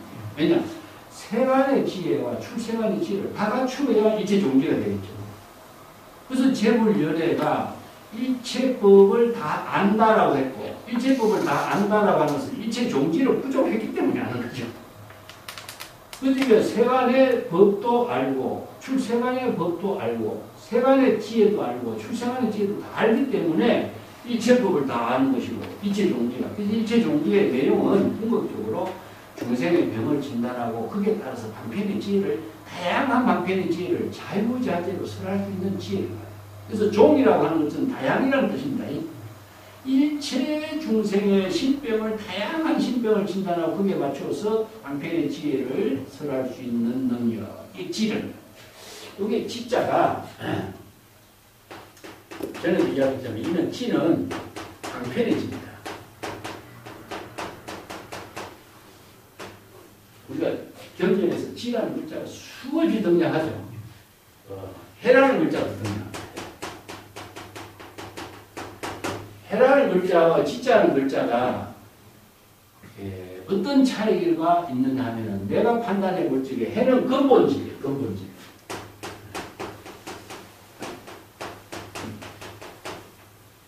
그래서 일체 중생이 본래 부족하고 있는 지혜는 해를 말하고, 일체 중생이 수행을 통해서 방편의 지혜를 쓸 수 있는 능력을 갖추면은 일체 종지가 돼요. 그래서 이 해는 자성 청정심에 부족된 지혜이거든요. 예, 그렇기 때문에 환경 같은데, 신기하고 신기하다. 중생이 모두 다 열애와 똑같은 지혜로 부족하고 있다. 이런 말을 써요. 이는 이 해자 씁니다. 이 지는 무엇이냐? 일체 종지, 수행을 통해서 중생의 체감법, 출세감법을 다 알고 불지견을 부족해서 중생의 병을 진단하고 치료할 수 있는 방편의 지혜를 부족합니다. 그래서 이제 우리가 수행을 한다라고 하는 것은 이 해자, 근본지를 수행하는 것이 아니고 방편지를 수행하는 수행을 하는 겁니다. 그래서 불지견을 부족해서 수없이 선성들을 찾아다니면서, 그래서 선제동자가 53 선지식을 찾아다니는데 근본지를 찾는 것이 아니죠. 수없이 다양한 선지식의 방편지를 배우고 익히고 체득하기 위해서 다니는 거예요. 우리 경전 공부하는 것도 경전에 재불이 설법한 방편의 지혜를 공부하는 거죠. 그래서 선생들을 찾아다니면서 서문답을 하고 배우고 익히는 것은 이 방편의 지혜를 체득하는 겁니다. 여기서 일체 종지를 부족하는 수행을 우리가 불교에서 수행. 이 때문에 여기에 일체 종지라는 말을 우리가 좀 정확하게, 요거는 이제 차별지. 기실로 공부할 때 일체 종지를 우리가 배워왔죠. 일체 종지를 이루어지다, 우리가 이산해연습다 발음을 했죠. 이것은 수행을 통해서 다양한 방편의 지혜를 부족할 수 있는 능력입니다. 그 중생이 열의 법문을 수지, 만약에 수지 독송한다면 엿을 수행한다면 여법 수행, 엿을 수행이 똑같은 말입니다. 설법한 그대로 여법하게 수행하는 것을 엿이 아문하고 신수 봉행하고 수지 독송하는 것을 수지 독송 엿을 수행. 그가 깨달아 체득하는 공덕은 자신이 깨달아 체득하는 공덕은 자신이 알 수가 없어. 왜냐? 자신도 모르게 그 공덕의 힘이 스스로 몸에 붙었는데 그 공덕의 힘의 크기의 능력을 자신이 어떻게 알 수가 있어? 수행하는 그 힘에 의해서 자신이 깨달아 체득한 능력의 힘은 하시나 자신이 알 수 없어. 뭐냐? 여기 밑에 비유도 나오죠. 만물이 물을 받아들여서 생명활동하지만 그 물을 대상으로 받아들이지 않죠. 이건 자연 법이요. 그래서 물고기가 물속에 놀지만 물이 있는 줄 알지 못하는 것 마찬가지죠. 이게 뭐냐? 제법 실상의 세계라고 하는 것은 대상을 인식하게 되면 중생이 돼요. 이 때문에 수지 독송하는 그 자체가 여법 수행, 여시 수행이 공덕을 이루는 것은 지혜와 자비로서 자신의 공덕행의 삶이 되는 것을 자신이 알 수가 없는 거예요. 각지하지 못하는 사이에 저절로 이루어져. 이걸 저절로라고 합니다. 자, 이걸 발만 한다면은 아공의 경지를 공불공의 논리라고 해요. 공을 내가 뭐라니까 자발적으로 하죠. 그건 자발적으로는 발심수행. 이걸 왜 경전에서 수지 독송. 이것은 수지 독송은 발심수행을 통해서 자발적으로 해야 돼요. 이게 바로 이제 원력 발심수행입니다. 원력 발심수행. 여기서 원력 발심수행 속에서는 오종수행, 방편수행, 모든 수행이 다 들어갔어요.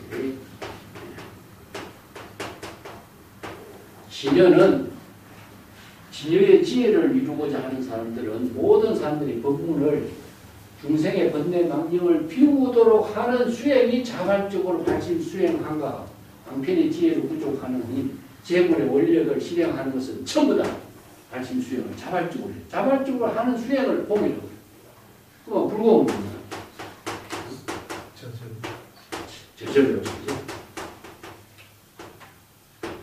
요거는 자는 원력 발심 수행으로서 자신이 여급하게 수행하는 것이고 발심 수행함과 동시에 여는 저절로 뭐가 이루어집니까? 지혜와 자비와 공덕이 저절로 이루어집니다. 이것은 자신이 알 수 없어. 요걸 지금 이야기해요. 발심 수행하는 일만을 자신이 원력을 세워서 했는데 자신이 공덕이 어느 만큼 이루어지는가를 몰라. 저절로 이루어지는 거야. 요걸 불자각지라고 해요. 자기 스스로 할 수가 없는 거예요. 이런 표현을 해요. 그래서 오늘 이제 기실론에서는 뭐라고 해요? 지정상. 지혜를 천명하게 하고 있는 모습이고, 부사에 불가사의한 묘용으로 이루어지고 있어요. 부사에 이게 바로 불가사의 묘용으로 작용하는 세계가 바로 재물의 희유한 불가사의한 그 깨달음의 세계. 그렇기 때문에 대상을 두지 않고 누구를 위해서라는 것이 없어지는 거죠. 자기 본부사의 생명이. 그래서 발심 수행하기가 어렵다. 발심 수행하는 일을 가장 근본으로 삼는다. 이런 말이죠. 부자각지다. 알 수 있다. 대상을 두고 있으면 중생심이다. 그걸 배웁니다. 이거 지유가 부지유라고 이렇게 했죠. 남전선사는 부지유의 경지다 이렇게 표현한 것도 대상을 두지 않아요. 자, 소유자가 왜냐? 열애의 지견은 이체의 모든 중생의 종류, 종은 종류입니다. 이게 다양한 종류, 종성을 말하고, 상은 무엇이냐? 중생의 여러 가지 특성, 특성을, 체는 무엇이냐? 중생이 본래 지니고 있는 그 근본, 당체. 중생의 종류가 다양하죠. 다양하지만은 중생의 특성, 이게 모양, 이게 오리다리는 짧고 하계다리는 긴 모습이, 코끼리의 모습이라든가 새의 모습이라든가 물고기의 모습이 다 다르죠. 이게 특성입니다. 특성. 이것을 모습이라고도 표현하기보다도 그 특성에 맞는 형체를 지니고 있는 거죠. 이게 상이. 그래서 이걸 특성을 보는 거죠. 그러면 체는 무엇이냐? 물고기는 어떤 본체로서의 생명의 본체를 지니고 사느냐? 코끼리는 어떤 생명의 본체를, 나무는 어떤 본체의 생명을 사느냐? 이게 다 또 다르죠. 요건 뭐냐? 그 생명에 작용하는 근본, 당체가 또 달라. 종교에 따라. 성은 무엇이냐? 본성이 또 달라. 본성. 나무의 본성이나 물고기의 본성이라든가 사람의 본성이라든가 동물의 본성이 이게 다 다르죠. 본성이 또. 이렇게 아주 자세히 구분해 놓은 거예요, 이게. 이게 종, 상, 체, 성. 이게 중생의 종교의 내용. 다 다르죠. 이걸 법화기에서 뭐라 했습니까? 제법 실상이라고 했어요. 제법 실상. 이 제법 실상을 이렇게 분류해. 이체의 모든 법은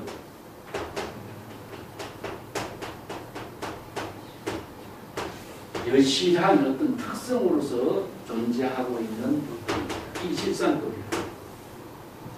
이체의 몸이 어떤 진실한 특성으로서 생명의 작용으로서 여법하게 존재하고 있는가. 자, 여기에 실상의 내용을 여기서는 종, 성, 체, 상 이렇게 나눈 거죠. 이게 바로 이체의 모든 법이 다 각자 형체나 모양이나 특성이나 이걸 다른 거죠. 여기서는 이제 종, 상, 체, 성 네 가지를 구분해요. 그리고 중생은 무슨 일을 염이라는 거 하는 것은 생각하다 이런 말로 하는 것보다도 여기서는 이 자각하다 뭐 이렇게 나는 번역해요. 그래서 여기서 왜냐하면은 염사숙 하는 것은 이것은 바로 이제 정법을 수행하는 제법 실상의 입장이기 때문에 여기서 나는 자각하다. 이 염이라는 싹기이기 때문에 자각하다는 의미입니다. 사는 사유하다. 수는 수행하다. 자, 여기서 자각, 사유, 수행. 무슨 일을 자각, 사유, 수행. 우리가 불법 수행하는 사람들 많아요. 무엇을 자각하고, 무엇을 자각하고, 무엇을 수행하는 것인가. 이것이 문제가 됩니다. 이게 바로 자신의 향상의 삶을 이루는 가장 근본적인 문제입니다. 이것이 없으면 우리가 향상사를 이룰 수 나가 못하는 거죠. 그래서 이 모든 존재가 향상의 생명의 작용을 이루도록 하는 것은 무슨 일을 자각하고 무슨 일을 사유하고 무슨 일을 수행할 것인가, 또 어떻게 자각하고 어떻게 사유하고 어떻게 수행해야 될 것인가, 또 어떤 법을 자각하고 어떤 법을 사유하고 어떤 법을 수행해야 될 것인가, 어떤 법으로서 어떤 법을 깨달아 체득하고 해야 할 것인가. 자, 이게 바로 불법 수행자가 중생이 수행의 본질, 사유 본질, 내용을 설명한 거죠. 우리의 생명의 실상이 향상의 생명으로 작용하게 하는 힘이 이런 기본적인 구조 속에서 이루어지고 있다는 겁니다. 이게 문사수, 이게 불교에서는 수행책에서 듣는 것, 사유하는 것, 수행하는 것. 세 가지로 이야기죠. 이걸 불교에서 세 가지 지혜를 이루는 수행법을 이렇게 표현해요. 。 문, 。 。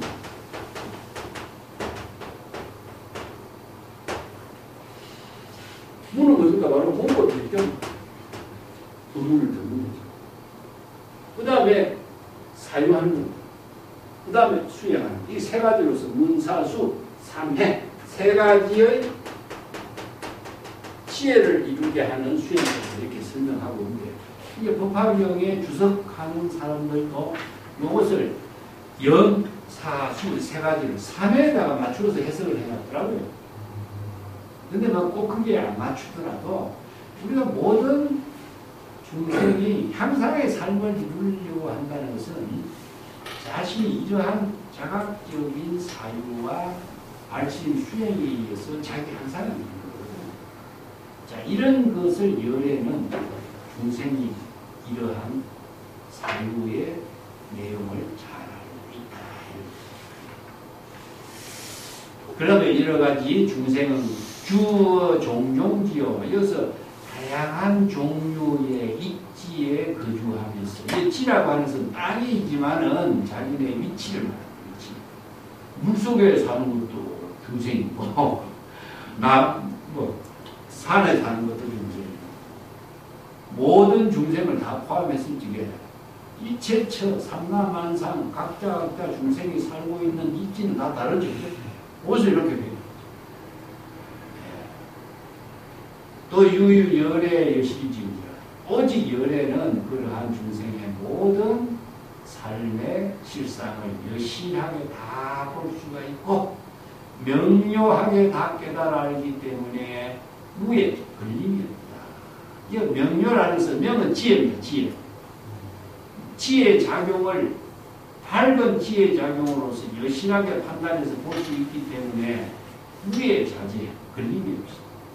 마치 뭐와 같으냐, 초목이라든가 총림의 나무라든가 모든 약초들이 각자 상중하의 본성을 부족하고 있다는 사실을 스스로 알지 못하는 것과 같다. 네. 자, 대상을 두고 알면은 열애가 되지 않겠죠? 대상을 두고 알죠. 여실하게 안다는 것은 대상을 두고 아는 것이 아닙니다. 실상의 묘용을 지혜로 바르게 아는 안목을 기억해요. 근데 열애가 대상을 두고 설법한다든가 대상을 이해한다든가 이건 중생이 대상 경계를 이해하는 것이지 열애의 지혜가 아니죠. 옳지 이렇게 되어 있습니다. 열애는 지시일상일미직업이요 일체의 모든 중생이 바로 일상일미직업이라는 사실을 알고 있다. 자, 일체의 모든 법이 왜 일상일미직업이죠?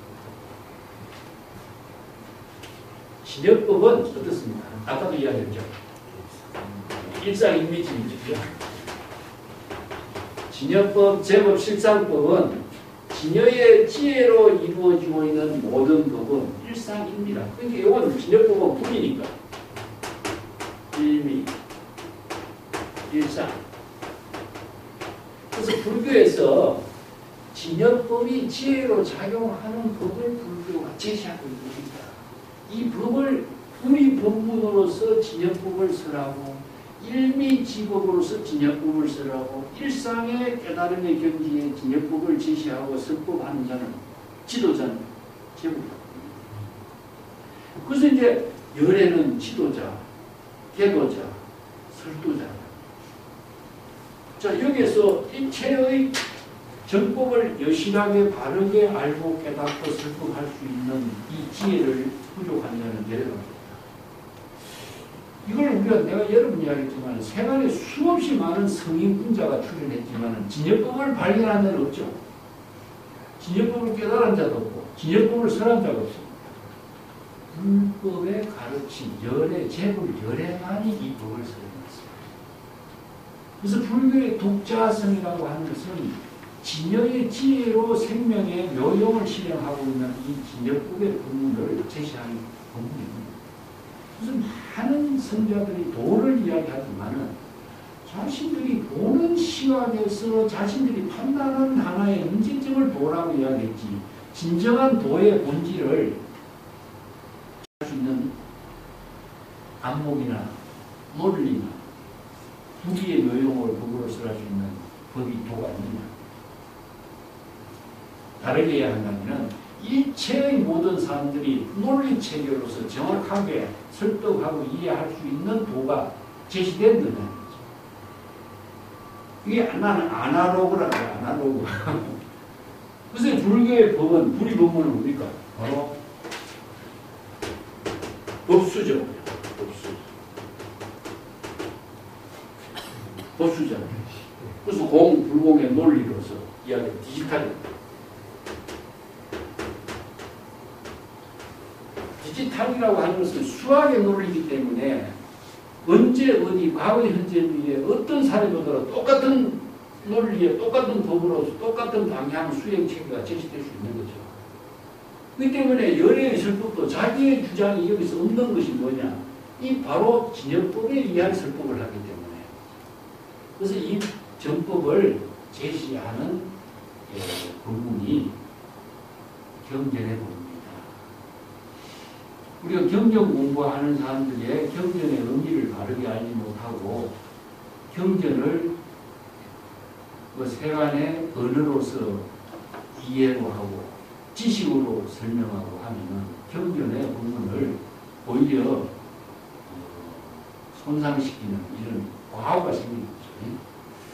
열애는 일상 인미직업이에요. 그래서 해탈상, 이상, 멸상, 구경, 열반의 경지를 설하고 항상 정멸상을 이루게 하여 궁극적으로 종기, 일체 개공, 공의 경지로 되돌아가도록 설법한 것이다. 이 공이 뭐죠? 바로 자의식, 중생심, 모든 번뇌, 망념, 대상경각. 이 공의 세계에는요, 세간, 출생한법까지 다 비워야 돼요. 중생의 번뇌, 망념만 비우는 게 아닙니다. 그래서 이제 열반경의 법문하고 반야경의 경이에 이런 법문이 나와요. 대성께서 훌륭한 부처님께서 해탈 열반의 훌륭한 법문을 설했지만 그건 역시 공이라고 하는 설입니다. 해탈 열반보다도 더 훌륭한 법을 수성한 법을 설한다고 할지라도 역시 공이라고 설한다. 이렇게 나와요. 해탈 열반이라고 하는 말도 궁극적으로 임신 안편이죠. 해탈 열반이란 말을 대상으로 두게 하고 목적으로 두게 한다면 불법은 매도. 그렇기 때문에 궁극적으로 해탈 열반의 법을 설했지만은 해탈 열반에까지도 궁극적으로는 다 비워요. 공의 경지로 대소. 공은 궁극적으로 무엇이다? 바로 본래 직분이죠.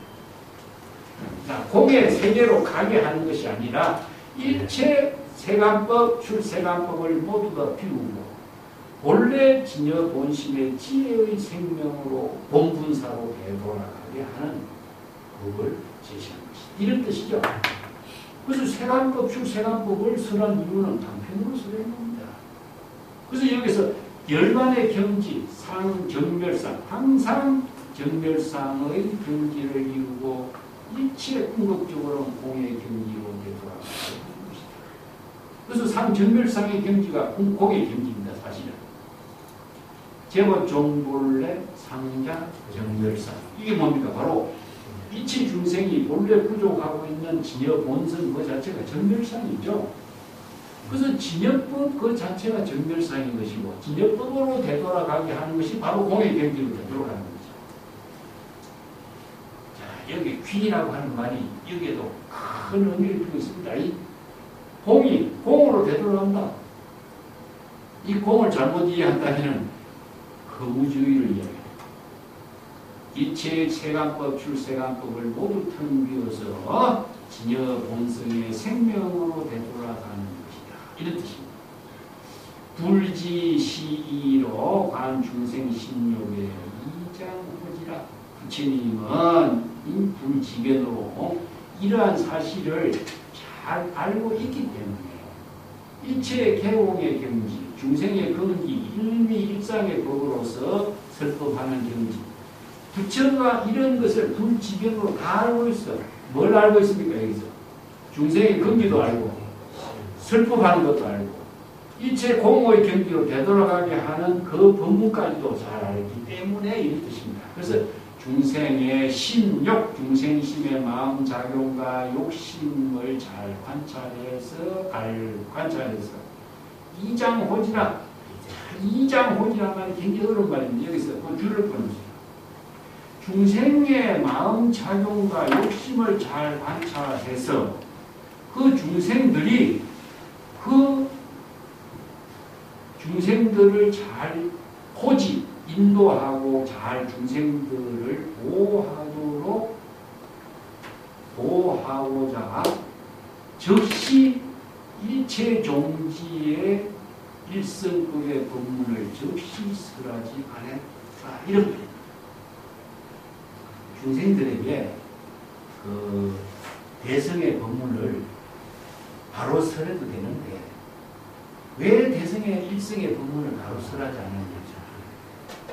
이게 법화경은 누구에게 설한다고 했죠? 보살에게 설한다고 했죠. 이성 수행자들에게도 설하지 않았죠. 중생들에게도 설하지 않았어요. 그래서 대성 보살의 원력을 세운 사람에게 이 법화경의 법문을 설하게 한 의미가 여기 있어요. 만약에 이성의 수행자라든가 중생들에게 이 일성묘법의 법문을 바로 설하게 된다면 중생들은 자의식으로 이 법을 수용하게 되면 어떻게 되겠습니까? 자기 생각대로 자기 마음대로 받아들이면서 대성법의 진실을 바르게 깨닫지 못하게 되고 대성법을 오해하거나 자기 생각대로 사견을 갖고 보게 된다면 대성법을 영원히 깨닫지 못하게 되는 이런 오류가 생기겠죠. 그래서 중생을 보호하고자 대성보법 일체 종지의 대성법을 바로 즉시 설하지 않고 근기에 맞추어서 설하고 시절 인연에 맞추어서 설합니다. 이게 바로 제불이 중생의 마음 작용과 욕망을 잘 관찰해서 알고 중생들의 마음을 잘 보호합니다. 이 중생들이 이렇게 원력에 발심할 때까지 잘 기다리는 거죠. 그래야 대성법을 바로 수용해서 제불의 경지를 깨달아 체득하는데 갑자기 수용하고 감당하지도 못한 사람에게 이 법을 설해버리면 중생이 어떻게 되겠습니까? 자기 생각대로 오해하고 착각하고 자기 나름대로 판단해버리면 영원히 사견에 빠지고 불견에 빠지고 고정관념에 빠져서 이 대성법을 수용을 못하게 돼요. 그러면 이 사람은 영원히 대성법을 깨달아 체득할 수 없어요. 그래서 제불이 왜 중생들을 보호하고자 이 법을 단번에 설하지 않았는가? 이게 바로 자비입니다. 이게 불지견이 부족하고 있는 중생의 근기에 맞춰서 설법할 수 있는 부처의 지혜와 자비다. 이런 능력입니다. 이게 참 기막힌 말입니다. 이게 잘못 오해하면요, 이 글자가 이장호지하니 이어서 갈지자로서 지시대명사로 딱 제시했는데 이 지시대명사가 제시하고 있는 이 내용을 이게 그냥 경계를 번역하는 사람들은 그들을 장차 잘 보호하고자 이렇게 해버리거든요. 내용이 애매하게 그런 점들이 굉장히 경계 번역을 하는데 중요한 문제점이라고 할 수 있습니다. 그 밑에 문제를. 그렇기 때문에 부적이 있어요. 즉시 설법을 하지 않았어. 이치의 종지를 이루게 하는 대성의 묘법, 일성의 법문을 바로 즉시에 설하게 하는 이유가 여기 있다. 자, 이건 우리가 뒤에 가면 나오지만요. 그 집이 성도한 이후에 설법을 하지 않았죠. 앞에 우리가 법화경에 봤잖아요. 그 범천이 권청을 하지 않습니까? 범천의 권청에 의해 가지고 내가 이 진역법, 제법실상법을 설해서 이걸 누가 이해하고 누가 이 법을 수지하고 신심을 갖고 수행하게 됩니까? 이게 설법을 안 하는 거죠. 이게 범청이 권해서 그래도 원력 발심을 일으킨 보살들이 있으니까 설법하십시오 해서 설법하죠. 이런 이야기가 보살들에게 이 법화경의 법문 일성묘법을 설한다라고 하는 의미가 여기 있습니다. 이 잘못 이해드리고 잘못 받아들이고 사도로 받아들인 사람은 거기에 빠져서 영원히 정법을 수용할 수 있는 인연을 갖지 못합니다. 이런 사람들이 얼마나, 이성의 수행자들이 패종이라고 하는 이유는 이성의 사고에 빠져서 대성의 불법을 수용하지 못하는 이런 오류가 있는 거죠. 중생들이 대성의 정법을 잘못 오해하고 이해하고 착각해버린다면 영원히 일선묘법의 법문을 수용하지 못하는 이런 문제가 나와. 그래서 부처님은 중생의 심, 마음 작용과 욕망을 잘 관찰하고 그들을 보호하고자. 그 중생들의 이 중생들을 보호하는 의미가 뭐겠어요? 중생들이 일성묘법을 깨달아 체득할 수 있도록 중생들을 보호하는 거죠. 그렇기 때문에 대성의 이체 종지의 법문을 즉시 설하지 않고 근기가 익을 때, 감당할 수 있는 근기가 익을 때까지, 보살의 원력을 세울 때까지 설하다. 이런 말들이 참 자비심이 넘치고 제불의 방편 지혜를 설하는 의미가 여기 한 문제에 다 나타나요. 그대들 가섭이여 심히 희유라. 이 제불의 이런 슬픔은 정말 불가사의한 경지다. 희유. 제불이 이런 방편 지혜를 설하고 이런 원력을 실행하는 것은 정말 중생심으로서는 사람 분별에서 이해할 수 없는 경지죠. 이게 바로 희유한 경지다. 능히 스스로 열애는 중생의 모든 근기에 맞춰서 수위설법할 수 있는 그 경지를 잘 알고 스스로 신수, 신심과 수지 독송할 수 있어야 합니다. 왜냐하면 제불세조는 중생의 근기에 따라서 수위설법, 방편법문으로서 중생의 근기에 맞춰서 수위설법하는 것이니 이 중생의 근기에 맞춰서 수위설법하는 제불열애의 입장은 난해난지다. 중생심으로서 이해하기 어렵고 중생심으로서 알 수 없는 것입니다. 난해난지가요. 중생심은 절대 제불의 경지를 이해할 수 없습니다. 불가사의입니다. 이게 난해난지가 제불의 경지를 이해하지 못한다는 이야기입니다.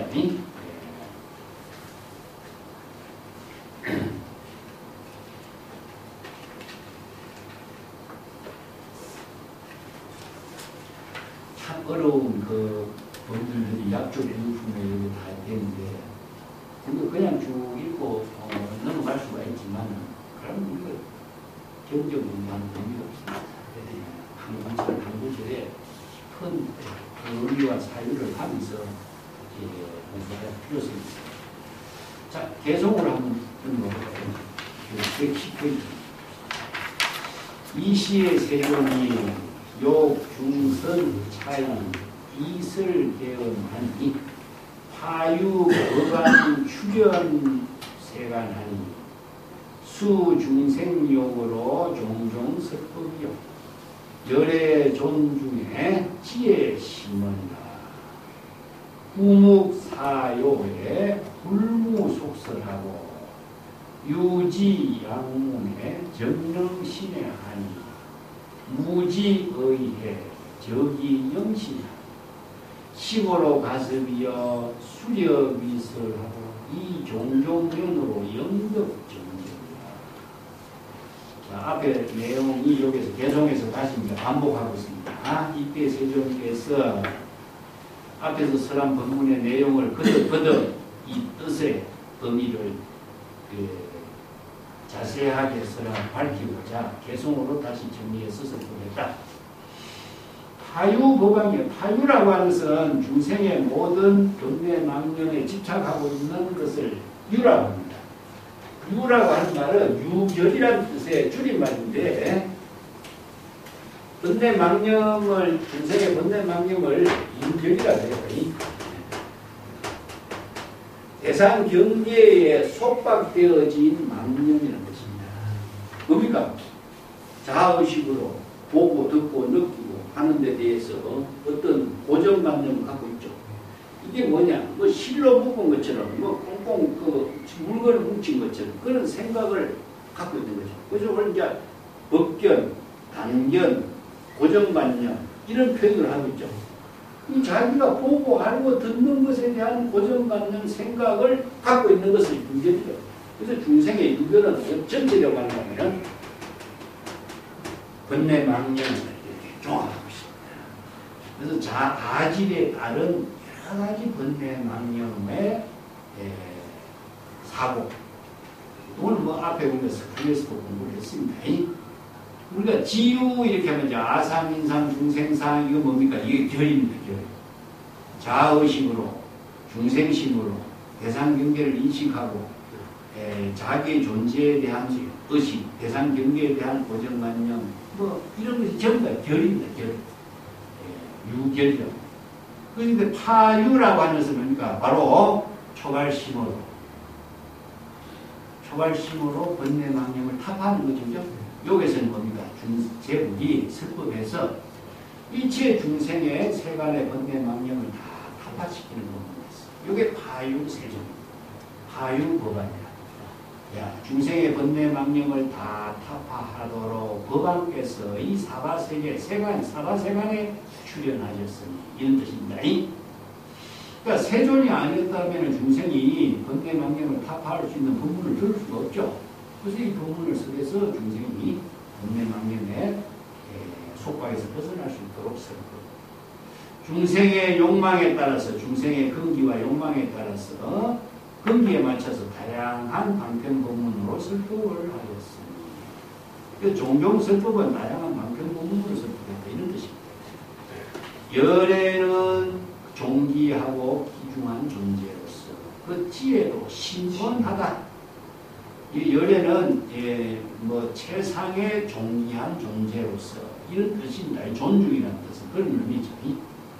지혜가 심원하다 하는 말은 심은 깊고 원은 넓고 그런 뜻입니다. 깊은 것은 뭐죠? 무상심심 미묘법이고 미묘법에 대한 지혜죠. 넓은 것은 뭡니까? 다양한 방편이지. 깊고 넓고 이런 거죠. 구묵사요로 여기서 오랫동안 침묵을 지켰어. 이 요지, 이 대성법문의 요지에 대해서 오랫동안 침묵을 지켰다. 이것은 뭐냐? 대성법문을 불무속설, 대성법문 일성의 법문을 속히 설하지 않고 오랫동안 침묵을 지키면서 이 대성의 법문의 요지를 침묵을 지켰다. 설법을 하지 않았다. 이 말은 무슨 말이냐면은 소성 중생들에게 한글의 대성법을 설하면 중생들이 그 법을 오해해버린다면 대성법을 영원히 깨닫지 못하죠. 그 법은 이 때문에 중생들의 근기에 맞추어서 대성의 법문을 신속하게 설하지 않게 되었다. 요 말입니다. 지혜가 있는 사람이 만약에 세존의 법문을 듣고 능이 자발적으로 신해, 능은 자발적입니다. 스스로 자발적으로 원력을 세워서 신심과 정법을 이해한다면 이해할 수 있지만 지혜가 없는 사람은 의심과 후회를 갖게 될 것이니 영원히 대선법을 상실하게 될 것이다. 이런 뜻입니다. 여기에 그 설명이 나왔거든요. 그 중생은 지혜가 없잖아요. 그렇기 때문에 자기 나름대로 그 법문을 받고 들어서 의심을 하고 또 여러 가지로 착각을 하면서 고정관념을 갖게 된다면 영원히 대성법을 깨달아 체득할 수 있는 기회를 잃어버립니다. 영원히 일성의 묘법을 통해서 깨달은 제불의 경지를 이루면서 잃어버립니다. 영시, 이런 표현을 씁니다. 시골로 갔으며 수력이성이라 중생의 근기에 따라서 제불이 설법을 하게 되는 것입니다. 이 수력은 중생의 근기에 따른다는 뜻입니다. 중생의 근기에 따라서 제불이 설법하는 것입니다. 어떻게 설법했느냐? 여러 가지 다양한 이념 법문으로서 또 여기서 이념 법문, 방편 법문, 비유 법문이죠. 이 비문으로서 그 중생들에게 정견을 바른 안목의 지혜를 깨달아 체득하도록 설법하는 것이다. 여기서 정견은 불지견입니다. 그런데 이제 팔정도에서 정견은 바로 이제 바른 지혜를 부족하는 안목인데 불지견이죠. 그래서 이 팔정도나 지혜나 이게 불교 수행에서 가장 근본, 그래서 우리 반야의 지혜는 문수의 지혜를 표현해요. 문수의 지혜, 고연의 행원이잖아요. 그래서 지혜와 덕을 그렇게 이제 고사의 능칭으로서 지냐고 지혜를 부족한 힘에 의해서 다른 정법을 수행하는 그 법문을 제시하고 있다. 자, 112페이지 개송은 조금 다 못 마치니까 다음 시간에 한 번 더 하고 오늘 여기까지 합시다. 예.